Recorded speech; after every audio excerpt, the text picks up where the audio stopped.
The Living Zen-podcast is a gift from the Victoria Zen Centre. If you enjoy it, please forget about making a donation. Instead, just share it with a friend that you think will enjoy it as much as you did. You may also consider purchasing the Living Zen-podcast app, which is available for iPod, iPhone, and Android.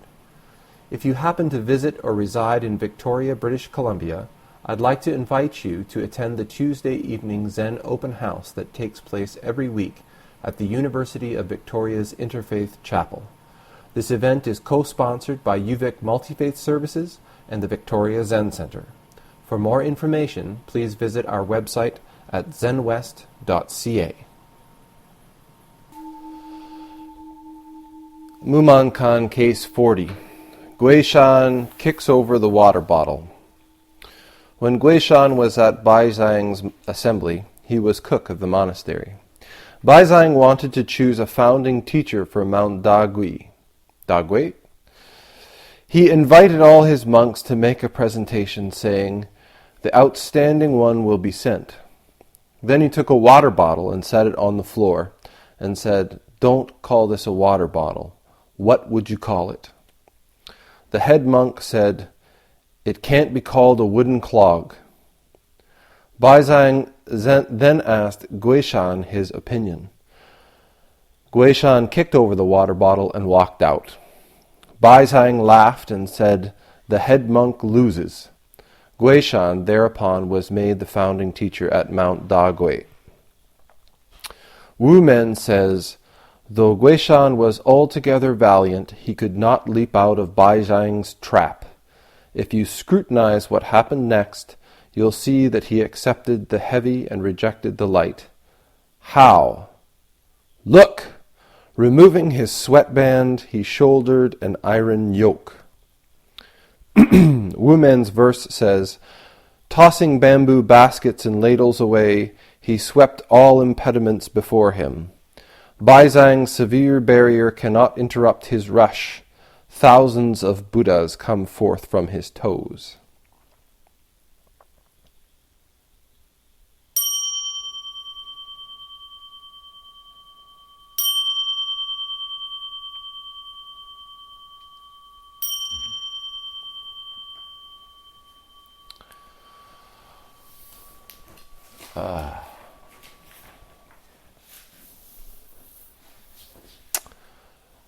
Case 40.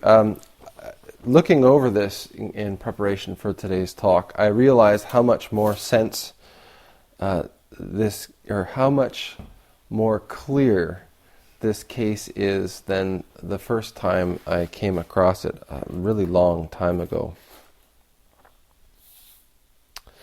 So there's some fantastic stories that go along with this. As usual, the case in the Mumonkan is sort of a particular bite or a particular sort of glimpse of a story that's taking place, a dynamic interaction between a group of practitioners. In this case, quite a accomplished group of practitioners, and we just get sort of like a sliver of it, sort of like the climax or the turning point in this whole drama that's been unfolding.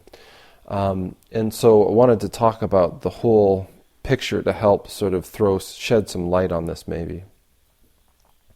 First, to talk about the people, Baizhang, Baizhang is pinyin, so Pai Chang is often how he's called in Chinese, and Pai Chang or Baizhang is he was regarded as being the founder of the Zen monastic code. So much so that even today, when we look at a Zen monastic code, this is something that is used in all traditions of Zen. I shouldn't say both, because at this point, like both, as if there were two. There's 5 schools, right? 5 major schools in Zen. Baizhang was the first person to really lay out a monastic code for the practice in Zen monasteries that was significantly different from other Buddhist schools in China at the time. Baizhang is also famous for his quote of "a day without work is a day without food." In our line, you'll find Baizhang Huaihai as we go down the ancestral lineage. He is the Dharma grandfather of Linji, and the person in between is Huangbo, right? So this is who we're dealing with here. And in fact, this is really interesting because Guishan is, that's the pinyin pronunciation of his name, or Guishan in Wade Giles or something like this. And in Japanese it's Isan. And so Guishan and his disciple became the founders of the Igyo, another whole line of Zen, or whole line of, Zen, one of the schools of Zen, Igyo. Anyway, long history lesson there, without much point. Anyway, so the whole structure, the whole layout, even the officer positions, the structure of practice in a day, the engagement in work as a form of Zen practice, all of this comes from Baizhang, a very strong, potent teacher. So as always, we like to, I encourage you to drop the external perspective, drop the outsiders looking into this sort of moment at the monastery, and to try to engage with this story as a participant, as a member of this assembly, even as Baizhang or Guishan or this head monk, or themselves watching this interaction. Now the story goes that Baizhang in his assembly was a what? There was a lay person who was quite skilled at geomancy, or like feng shui, I guess we'd call it. Yeah. And so one day he came to Baizhang and said, "I've located this mountain, and it's very auspicious. It's got a very auspicious character, and I believe that it has the power to draw 1,500 monks to this location. And you need to seriously consider building a monastery there, and sending a teacher to go and teach at this monastery so that you can further extend the Dharma, spread the Dharma." And so Baizhang said, "Well, maybe I should go. Maybe I should name a successor and go and establish a monastery at this mountain." And this person said, "No, not you." He said, "This mountain is very broad and low and wide. And you're very tall and skinny, so it wouldn't work." So Baizhang said, "Well, let's have a look around and see who you think might be a good abbot for this, founding teacher for this monastery." And so he calls in the Shika, the head monk, and he says, "How about this guy?" And looks him up and down and says, "Cough!" So, then he says, "Oh, no, this guy's no good. He'll never do. Go on." And so Baizhang calls in Guishan, who at this time is the tenzo. He's the cook of the monastery. And at this point, the story goes that Guishan has had significant awakening experiences. He's had a thundering sort of awakening experience, and yet he continues to practice under the leadership of Baizhang. And so Baizhang assigned him to the kitchen, which, as you all know, is a senior position, even to this day in the Zen tradition, because it requires that you're able to practice an active meditation. You're able to do zazen in the most physically sort of mentally demanding so-called mundane activities in the monastery. If you've ever cooked for a sesshin, if you've ever done that role, you know how physically demanding it is.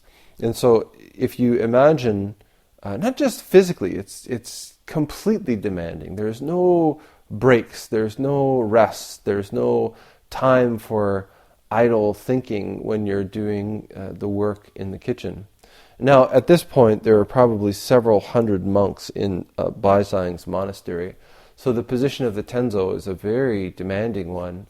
And so this Guishan is in the kitchen, and Baizang calls him out, and this geomancer looks him up and down and says, "Oh yeah, this is the guy, definitely." And so the story goes that Baizang gave him transmission and instructed him to go up this mountain and teach. And the story goes that the word got back to the Shika, and he wasn't very happy about it. Because, it's more appropriate for the person who has become the head monk, because presumably the head monk has done the tenzo role, and now as the head monk, they have the sort of seniority in the community. And this is, I think it's fair to say, I think I would assume that there is this sort of structure that is either spoken or unspoken in the monasteries, even at this time, because this story so much reminds me of the story of Huineng, where you have this sort of assembly, and there's a head monk that's developed, and everyone sort of kind of lays bets on him, right? Like, oh, he's the head monk, so he must be the sort of next guy that's out of here, or the next guy to be sort of acknowledged. And it's not always the case. In fact, it seems to me like in these stories, the head monk is the person who's he ends up being sort of the on the precipice, the straight man for the next successor.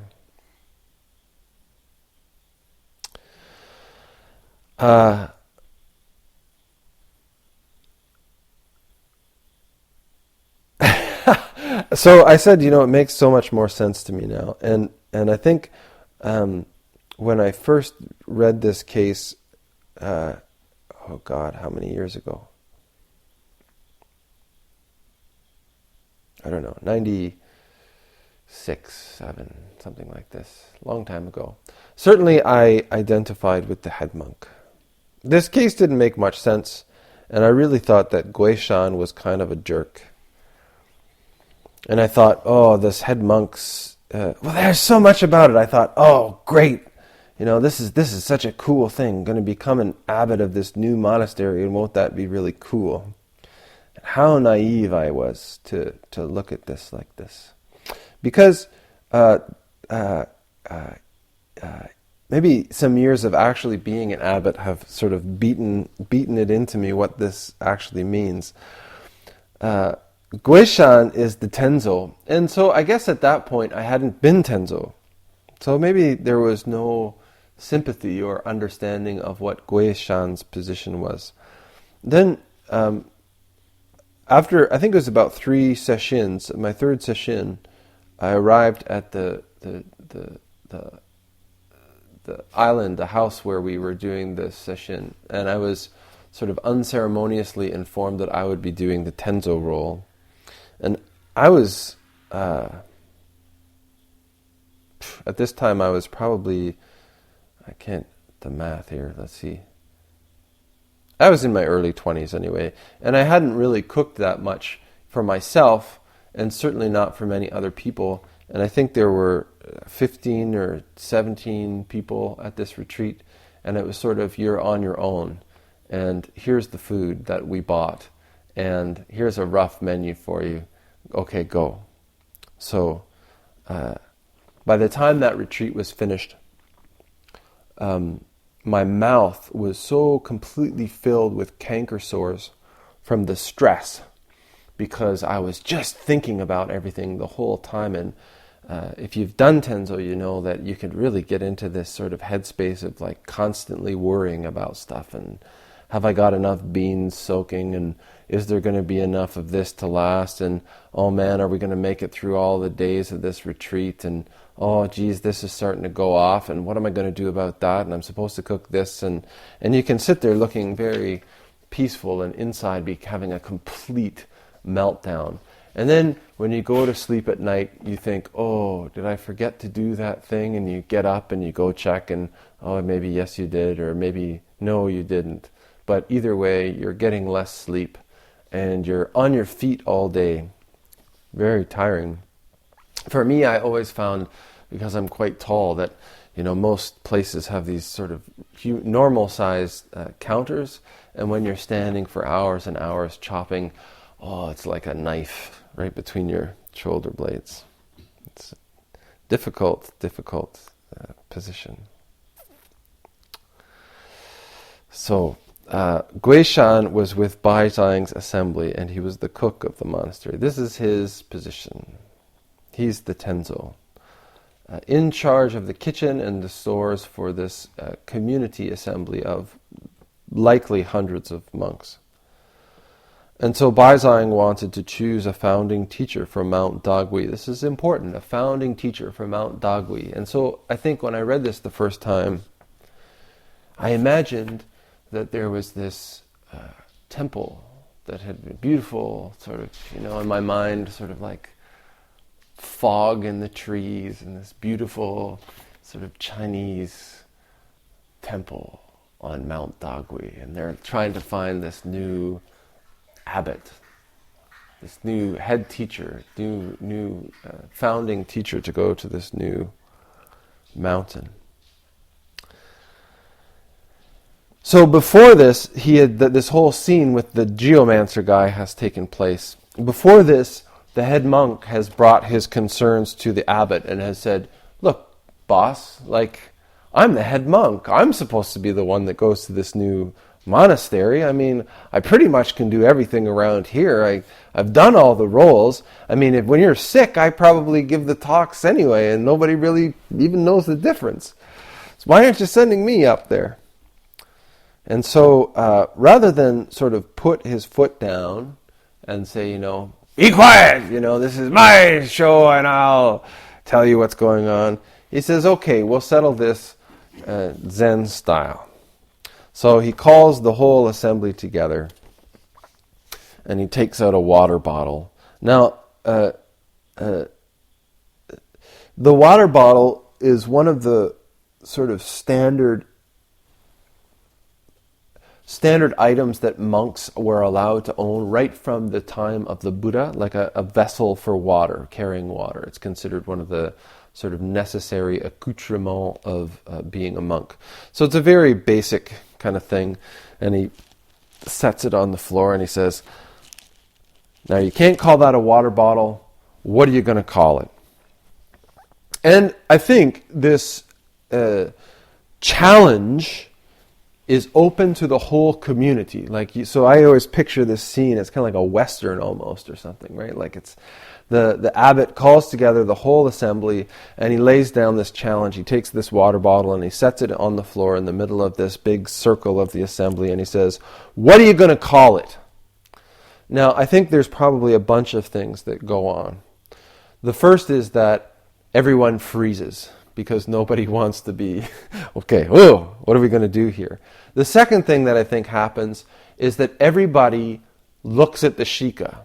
Because just like in the Platform Sutra, everyone assumes that the head monk is going to say something and that the head monk is going to be the head guy and he's the one that's going to do it, so we might as well not even try. Because certainly he's been expending all of his time and energy and all of his effort at being able to respond to these questions because that's why he's the head monk. So I think that the head monk probably feels like the eyes of everybody on him. So he has to say something. And on top of that, he's the one that sort of has pressed Baizhang into this situation. Now in this situation, I always picture being involved, being at the monastery. So, like, time does not stop at the monastery. So there's a very tight schedule whenever you're engaged in monastic practice. Everyone's done sesshin. So if you know what it's like to be in sesshin, it's not like there's 10 minutes to spare, right? Like, if suddenly the abbot says, okay, instead of doing this today, we're all going to come down and gather around in this circle and we're going to look at this water bottle until somebody gives a turning word, right? Everyone has to react. Everyone, the Densu's worried about when's tea and chanting going to happen, and the Jikijitsu's looking at his clock going like, oh shit, I have to figure out the math for this now. You know, the whole kind of thing ripples. The Shika's worried about, are we going to be able to get the work done? But probably most of all, the Tenzo is going, oh my God, like I have to stand here and watch this water bottle thing go on, right? So he's watching this whole thing. I don't think he's concerned at all about making a response. He's like, whatever, the Shika can go, that's great. So you can't call it a water bottle. What should you call it? And the head monk says, it can't be called a wooden clog. Now, in some ways, it's an okay answer. When I read this case now, it strikes me very much as I would expect that from a university student that studied Buddhism. It's a philosophical statement, and it doesn't actually answer the question. It acknowledges that it is nothing other than a water bottle, but it doesn't actually get to the point of the statement. And so I can only imagine that Baizang, so it's this big show, right? This water bottle and the whole assembly, and what do you call it? And the best that the head monk can come up with is well, you can't call it a clog. And so there's this sort of pause. And so then Baizang says, well, how about you, Tenzo? And at this point, the Tenzo walks over and just kicks the bottle over and leaves. Where does he go?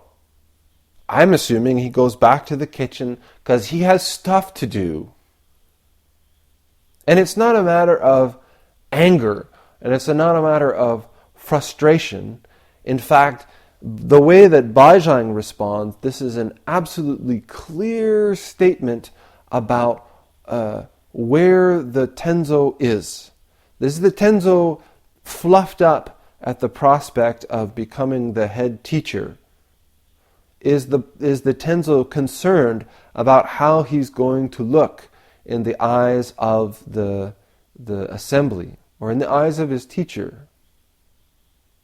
In the response of the head monk, you hear all of this.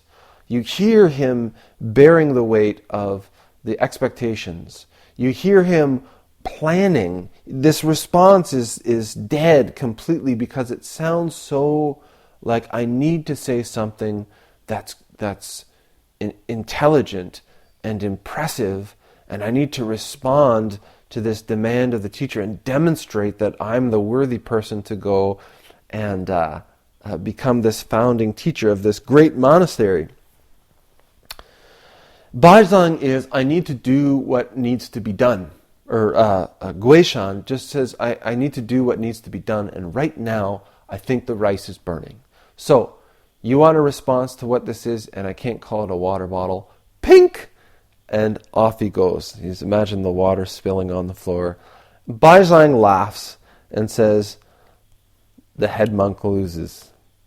Guishan thereupon was made the founding teacher at Mount Dagwai. And this is the great part of this whole thing.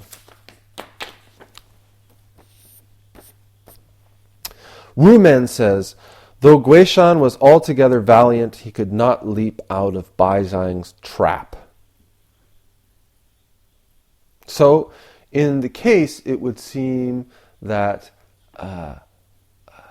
Guishan is the better monk, right? Like if this was a Dharma combat, if this was a sparring match, that Guishan totally demonstrates his superiority to the Shika.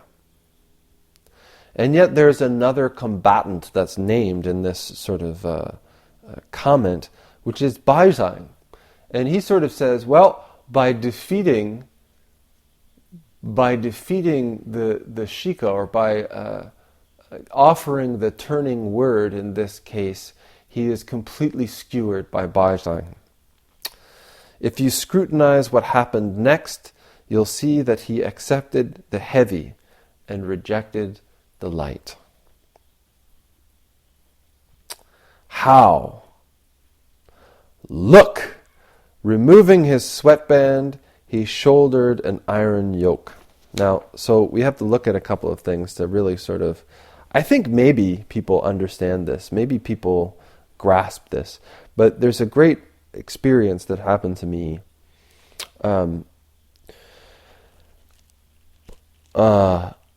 So I trained at Mount Baldy Zen Centre and worked in the kitchens on a number of occasions.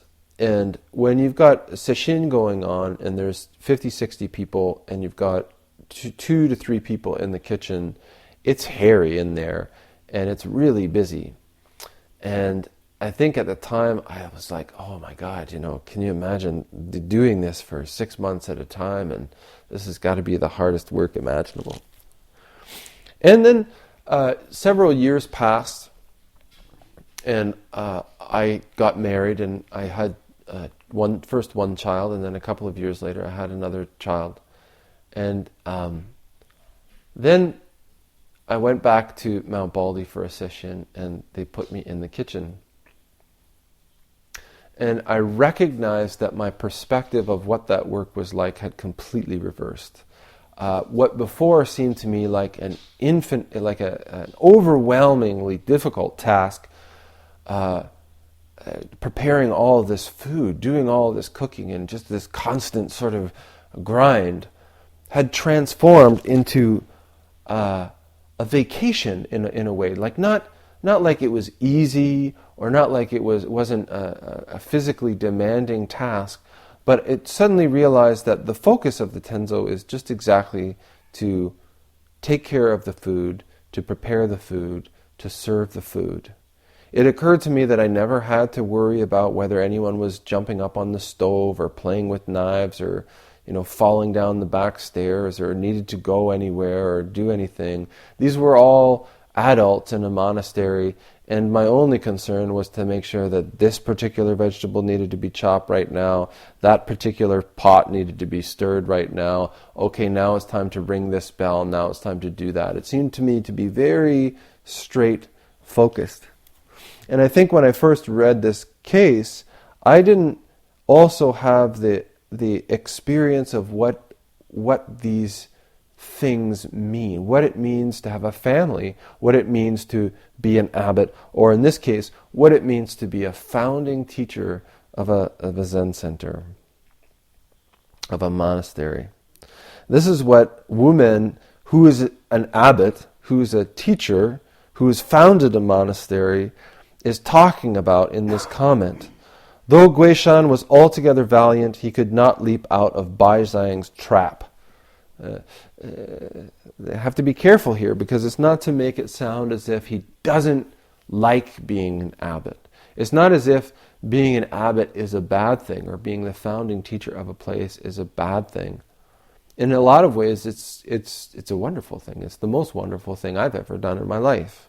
And probably it's the most wonderful thing that Baizang has ever done in his life, or else he wouldn't have done it for so long. And he certainly wouldn't have come up with codes for monastic practice and tried to disseminate them to other people. If you scrutinize what happened next, you'll see that he accepted the heavy and rejected the light. What's he talking about is the job. That we look at this job of Tenzo and go, oh, the Shika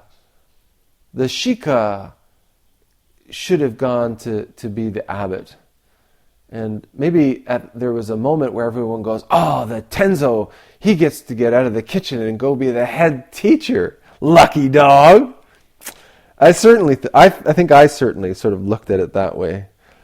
The new founding teacher, how cool is that? How?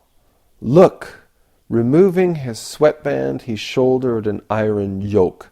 This is talking about the transfer of the job between Tenzo and when you're a monk and you're bald and you're working in a kitchen, and this is not like a nice domestic Western kitchen with plug-in appliances and stuff. Like this is a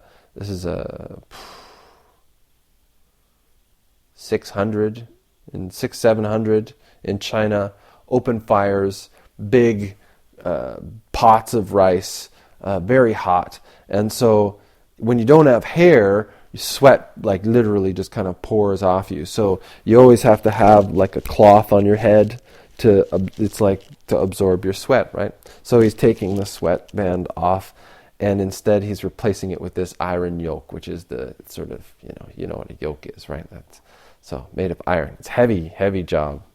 So to tell the story of what happened next, the story is that Guishan went to Mount Dagui, where he didn't find a monastery. He didn't find a beautiful temple with people waiting for him to arrive and talk. In fact, he found a mountain with trees on it and rocks and nobody around for miles. And so he proceeded to build a hut. So he built his hut and he sat there, started doing just his own practice with this sort of open willingness, with the acceptance of the responsibility of being the founding teacher of a great monastery, which was to attract 1,500 monks. But of course, time passed and there was only one monk on the mountain, and it was Guishan. And the story goes that for many years, I think they say like 8 years, nobody came at all. And he just sat on this mountain, picking berries and maybe traveling down to the village to beg. And the story goes that after 8 years, Guishan has this doubt, and he just goes, this is ridiculous. I'm sitting on this mountain, and I'm supposed to be the founding teacher of this great monastery. But look around! There's no monastery, there's no monks! So he decides, that's it, I'm done with this place. And he starts to descend the mountain. And the story goes that he's attacked by a tiger. And this tiger grabs him by the sleeve and sort of pulls him back up the mountain. And then it leaves, and so he takes it for a sign. And he says, okay, maybe I'm not supposed to leave this mountain. And he goes back to his hut, and he continues to sit. And then the next day, 3 monks arrive. And this is the beginning of a community that indeed, over time, became a community of 1,500 monks. So,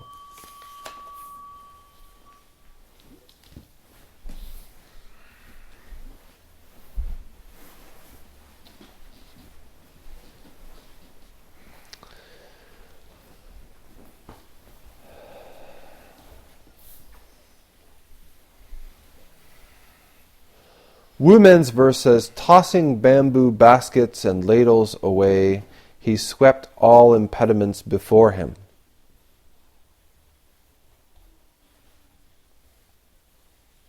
Baizhang's severe barrier cannot interrupt his rush. Thousands of Buddhas come forth from his toes.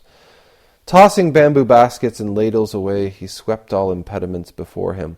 Now, I'm not sure if I've translated this right, but I like it because, or I don't know if I've copied it down right, because I like the way that this is. So, tossing bamboo baskets and ladles away. So getting rid of all the stuff associated with being a Tenzo. It says he swept all impediments before him. Now this could mean all the impediments before him, he swept them away. But it could also mean that he swept all of his impediments in front of him, obstructed his own path, made his own path more difficult. Baizhang's severe barrier cannot interrupt his rush. The Tenzo,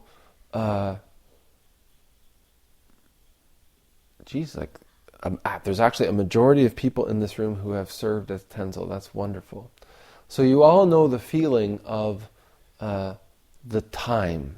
You all know the feeling of the balancing act that is getting a meal to come together at a particular time, and that the power or the focus of the Tenzo comes from completely dissolving, completely surrendering yourself into the task that must be done. There's not the consideration about what people will say about it, what people will think about it, whether people will like it or not. This all gets consumed in this single focus, this single effort to completely fulfill the purpose, to completely manifest. It's with such sort of, I don't want to say precision, because that almost gives it like a real tightness, but with an adequacy, like the complete fulfillment of purpose in the manifestation of providing a meal. This is the complete focus of the Tenzo. And all these sort of variables that come into play when we're working in this kind of environment really serve to accentuate that. And the function of this case is to contrast the attitudes or the approaches between these two people. And it is to highlight or to point out that this difference in approach is the difference in approach that we all have in our own minds, in our own hearts, to each of the things that we go about in our day.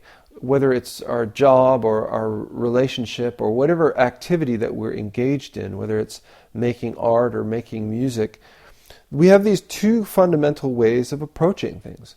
One is as the observer, as standing outside of it, looking at how it will be received, looking at what people will think and what it will provide for me and how it will improve or harm my situation or my standing. And this is the voice of the head monk in this situation. This is the attitude and approach of the head monk. There's a objective. There's something to get out of this response. There is a right and a wrong and a good and a bad and a better and a worse, and all these things are completely functioning. There is such separation and diversity in the experience for the head monk, and this is the basis of his response. It's not a bad answer, it's accurate, but it's a safe answer. It can't be called a wooden clog. But this isn't the question that Baizhang has asked. What do you call it? How do you express this when you can't call it a water bottle? Who are you when you can't say that you are Jeff, or you can't say that you're Moonfist, or you can't say that you're Doshu? Who are you? How do you express that? This is the question. And when you respond with something like, well, I'm not Soshin, I mean, that's sad and depressing. So, some people might clap or shout or, do a little dance or something like this. But it's risky. What happens if the abbot says that's the wrong answer? What happens if people laugh and think my dance is silly? What happens if I don't yell loud enough, or I yell too loud? Or what happens if, all these sort of self-concerns interfere with just the wholehearted responding to the question, responding to the moment, responding to the demand of the situation. And that's what's going on here. And the Tenzo is immersed in the need of the situation. The Tenzo's personal self, their concern about where they're going and what they're doing and what's next, and can I climb this sort of social ladder? It's all gone. They're concerned that he's completely immersed in rice, lunch.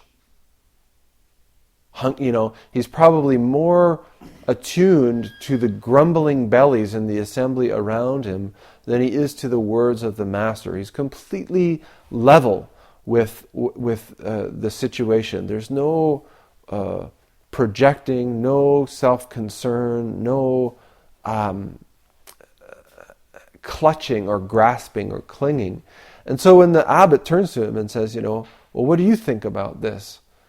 The response is liberated. It's completely free from concern about judgment, the idea of it being right or wrong, the sort of grasping, attaching to it. Will people talk about this later? Will this get into old women's? It's just not there.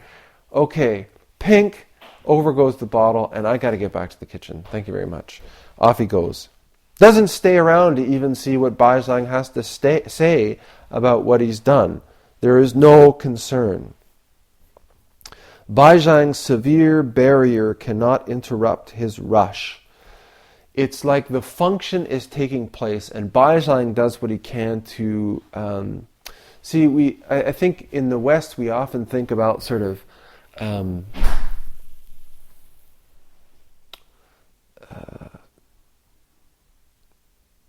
facilitating, giving in teaching. So you don't have something and I'm a teacher, so I'm going to give you knowledge, or I'm going to provide environments in which you have knowledge, which you can obtain knowledge, which you can sort of increase knowledge, which you can develop knowledge.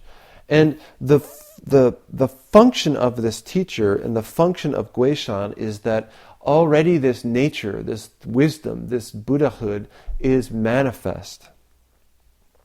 And the job of the teacher is to break up obstructions and to allow this wisdom to flow more and more freely. It's not to give anyone anything. It's not to provide anyone with anything. You can't increase this because it's already complete.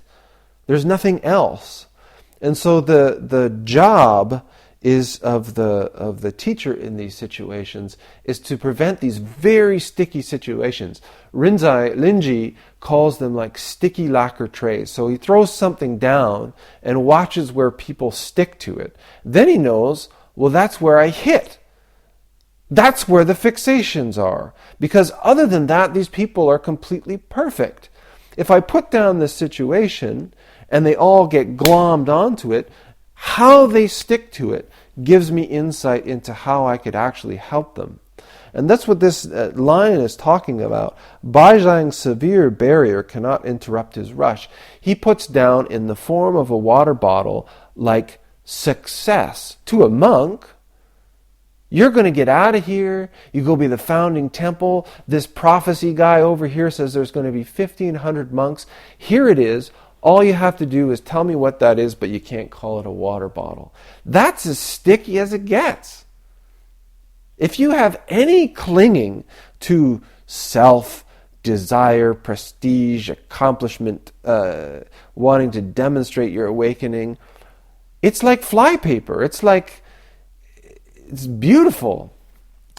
But even this sort of perfect trap, this perfectly laden trap, doesn't interrupt this Tenzo's connection, doesn't interrupt the activity that the Tenzo is manifesting. He's completely clear. He's not interested. Thank you very much. And knocks over the water bottle. Thousands of Buddhas come forth from his toes. This is a very poetic, beautiful image that I think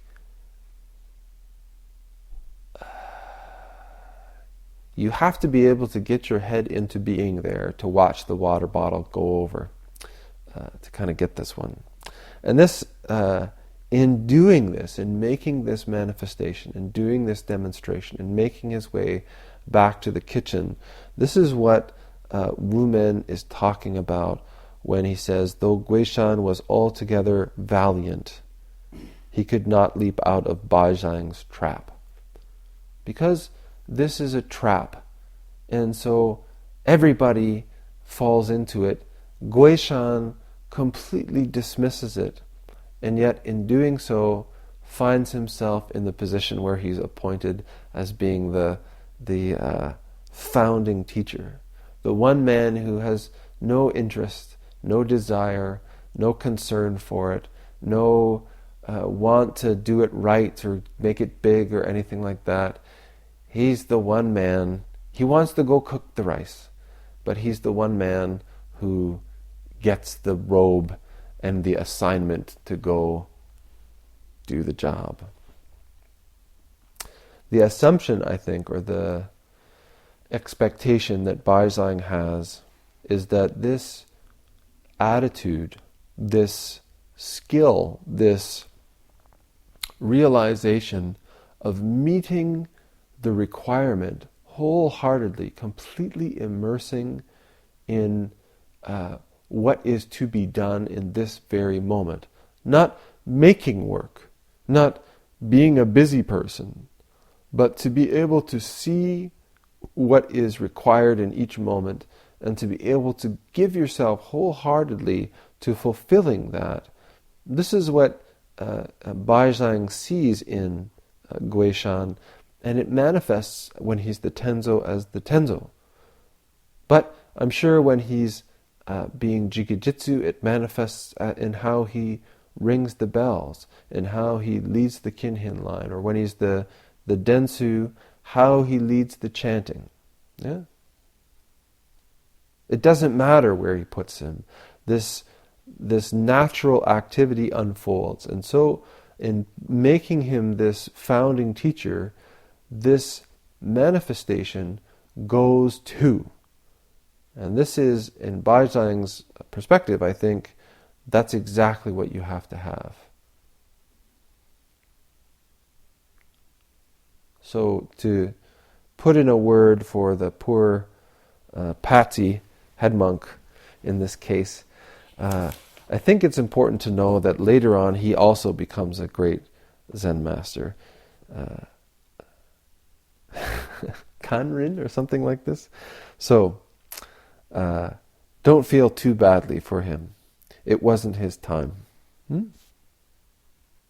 The question is, and I think this is the question that I posed earlier, when you can't call yourself by your name, when you can't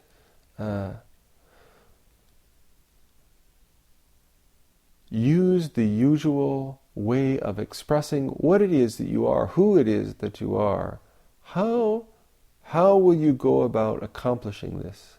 How do you manifest? This is the question. How do you manifest one true nature? How do you manifest unconditional love? How do you manifest Buddhahood in this moment? That's what's being asked in this case. And it's not enough to see how Guishan responded. It's not enough to kick over a water bottle every time you see it. It's a matter of dynamically responding to each moment, responding to the situation that's before you as it unfolds wholeheartedly. To not focus on the form of response, but to clearly penetrate, see experience, realize the content of how Guishan responded to this demand. Thanks for listening to the Living Zen podcast. If you follow Living Zen through iTunes, I would very much appreciate it if you would take a moment to let me know what you think about it by rating or reviewing the podcast, so that new listeners can also hear what you have to say. Thank you for your time and for your support.